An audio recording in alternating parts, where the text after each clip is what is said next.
स्थूल सूक्ष्म कारण शरीर के बारे में तो जान लिया, परंतु अब जानने की बारी है अवस्थाएं, जागृत, स्वप्न और सुषुप्त। अब जागृत अवस्था वो है जिसमें आप अभी हो, जिसमें आप मुझे अभी सुन रहे हो।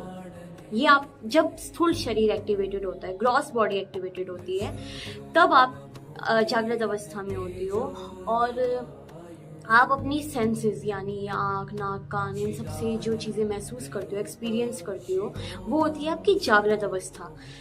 फिर आता है आपका स्वप्नावस्था।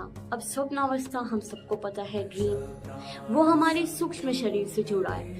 अब जो हम अपनी ग्रॉस बॉडी में पूरे दिन एक्सपीरियंस करते हैं वो कहीं ना कहीं हमारे अनकॉन्शियस में चला जाता है, और अनकॉन्शियस से ही हमें, जब हम सोते हैं तो कई बार हमें सपने आते हैं और उन्हीं सपनों को हम कहते हैं स्वप्नावस्था। उसमें हम अपने विचारों को ही मतलब एक टाइप से महसूस कर रहे होते हैं, जो हमने किया होता है कभी पास्ट में, कभी भी कुछ भी आ जाता है उसमें। और तीसरी सुषुप्त अवस्था, अब वो जुड़ी होती है कारण शरीर से।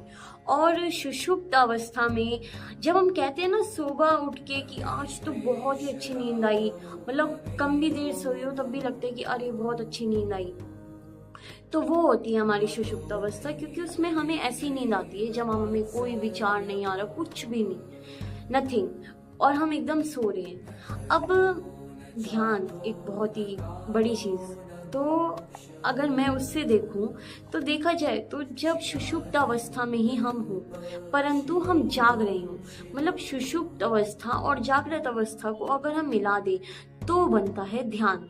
अब ये तो मेरी खुद की मतलब सोच है, अब मैं श्योर नहीं हूँ कि ये क्या मैं सही कह सकती हूँ इसे या नहीं, परंतु ऐसा मुझे लगता है। खैर, आज के लिए इतना ही। धन्यवाद।